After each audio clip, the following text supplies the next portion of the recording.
Shalom, selamat pagi saudara-saudari. Bersyukur untuk hari yang baik dan cuaca yang baik pada pagi hari ini.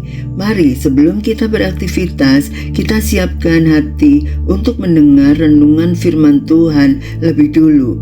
Mari kita berdoa. Selamat pagi Bapa yang baik, kami bersyukur untuk pemeliharaan Tuhan sepanjang malam dan pagi ini kami bangun dengan tubuh yang sehat. Jadikan hati kami tanah yang subur, yang siap ditabur benih firman Tuhan, sehingga firman-Mu berakar dengan kuat di dalam hati dan pikiran kami, dan kami mampu menjadi pelaku firman yang menyenangkan hati-Mu. Dalam nama Yesus kami berdoa, amin. Tema kita pagi hari ini, kemurnian hati dimulai dari dalam. Diambil dari Mazmur 51 ayat 3 sampai 8. Sebab aku sendiri sadar akan pelanggaranku.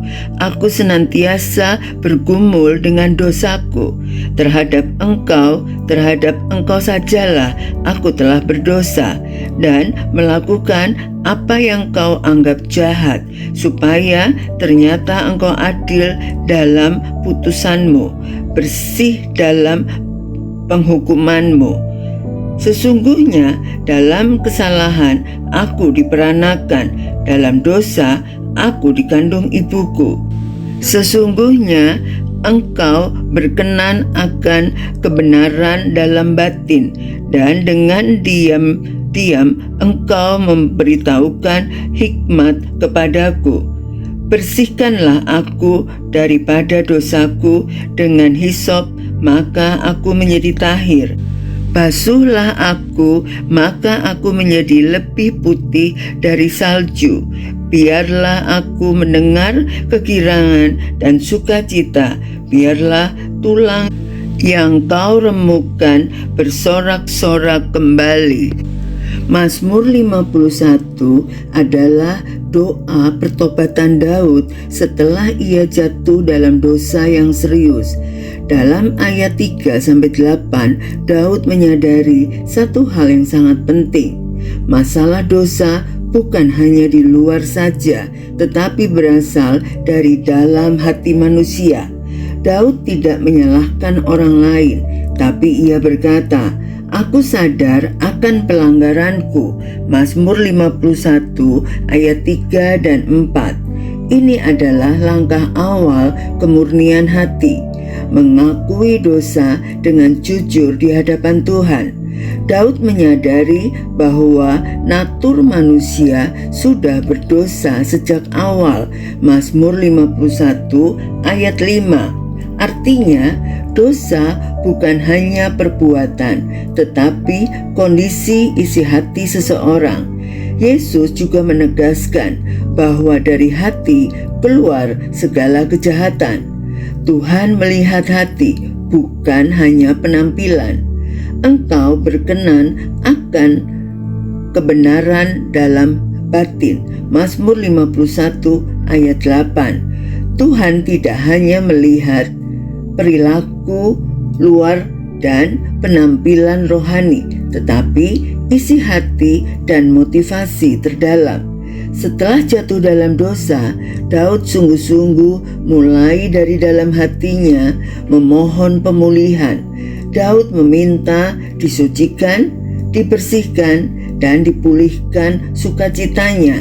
Ini menunjukkan bahwa perubahan sejati harus dimulai dari dalam hati, bukan hanya perubahan luar.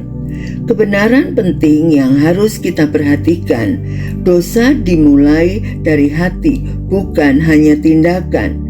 Tuhan lebih peduli pada hati daripada penampilan. Kemurnian sejati adalah pekerjaan Tuhan di dalam batin kita.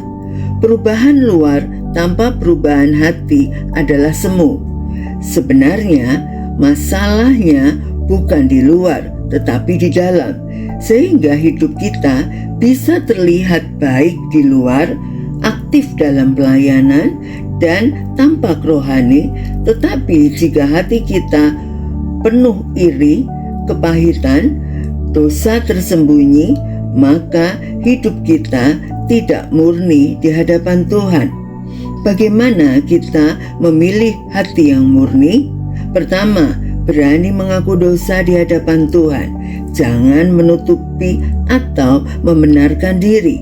Kedua, izinkan Tuhan menyelidiki hati kita. Minta Roh Kudus membuka hal-hal tersembunyi. Tiga, tidak hanya fokus pada perubahan luar, utamakan perubahan hati. Empat, menjaga hati setiap hari, karena dari situlah terpancar kehidupan. Kelima, hidup dalam pertobatan yang terus-menerus, bukan sekali saja, tetapi menjadi gaya hidup. Mari kita berdoa. Bapa yang kudus, kami datang di hadapan-Mu dengan hati yang rindu disucikan. Kami menyadari bahwa seringkali kami hanya memperbaiki penampilan luar, tetapi mengabaikan keadaan hati kami. Ampuni kami ya Tuhan atas dosa-dosa kami, baik yang terlihat maupun yang tersembunyi. Bersihkan hati kami, sucikan batin kami, dan berikan kami hati yang murni di hadapan-Mu. Tolong kami untuk hidup jujur di hadapan-Mu, tidak menutupi dosa, tetapi datang dengan kerendahan hati.